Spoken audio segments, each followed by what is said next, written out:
Hey guys, Jordan here. In this video, I'm going to talk about some different real estate photography and editing styles that you might want to try in 2022.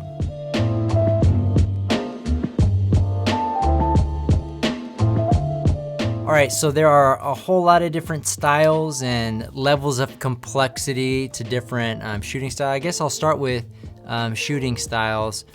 So one that's pretty easy for beginners to and easy to learn without external flash or whatever is just your standard HDR, which is typically multiple images. If you're in real estate photography, you likely have some experience using HDR photography. Now, that's not the end-all be-all for real estate photography. What's trending or what seems to be a very popular way to shoot and edit is flambient method, which is a flash and an ambient, basically blending of images. You're typically taking an ambient shot, a flash shot, and then a window pull shot, one exposing for the windows, and then you blend all three of those together, and it does produce some really high quality results, but it is quite time consuming. So I would just challenge you to think outside the box, even if you are maybe a flambient shooter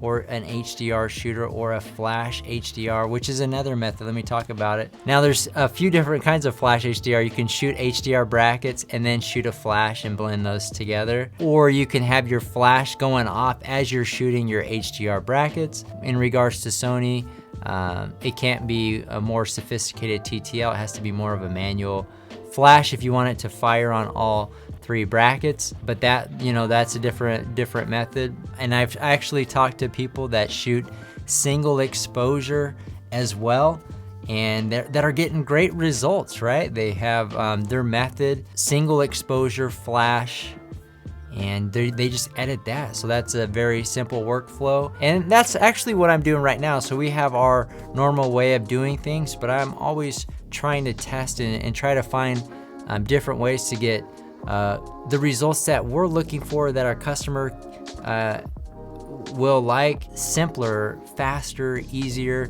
And I seem to want to review that once a year, and I think it's important for you guys as well to see what's out there, try different methods. You might be surprised about something that you find that really saves you a whole lot of time, or maybe a method that either increases your quality or steps up your skill set in one way or another.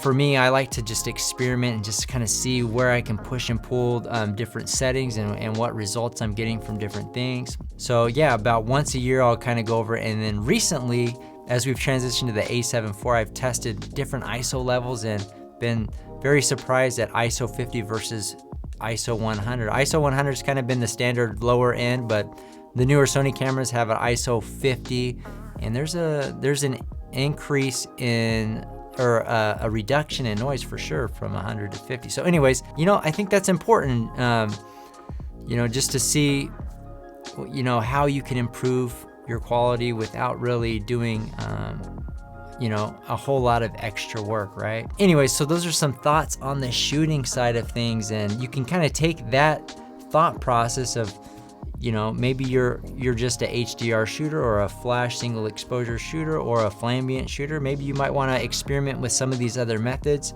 You might just find something that's really going to save you a lot of time, and at the end of the day, make you more money because you're more efficient. Like I said, that's the shooting, but on the editing side of things, it's the same type of thing as well, right? We know the standard for real estate photography editing is Lightroom, and Lightroom is a great, efficient tool to do a lot of work fast, but there are tools like Luminar, Affinity, and one that I've been experimenting with recently that I'm pretty impressed with is Capture One, with some sophisticated options that they have. I think still Lightroom is still the gold standard, and it functions the smoothest, right? They've been doing it the longest, but some of these new ones are coming on pretty hot, and they have a lot of like AI. One on, I think it was Capture One or Luminar.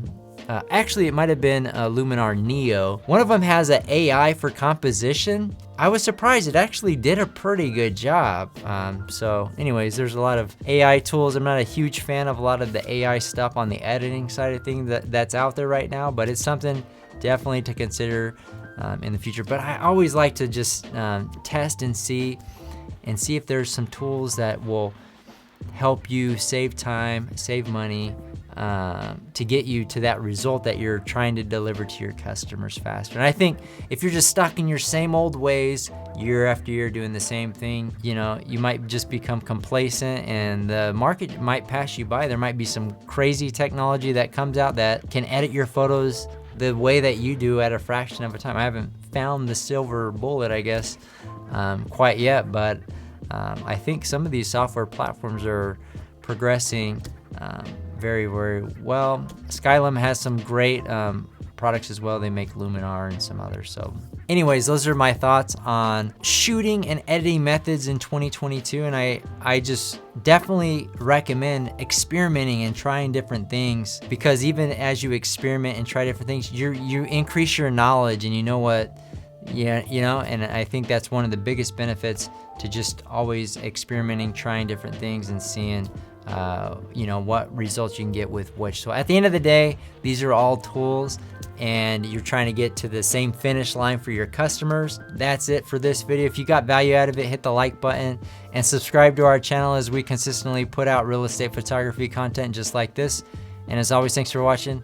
We'll see you guys on the next one.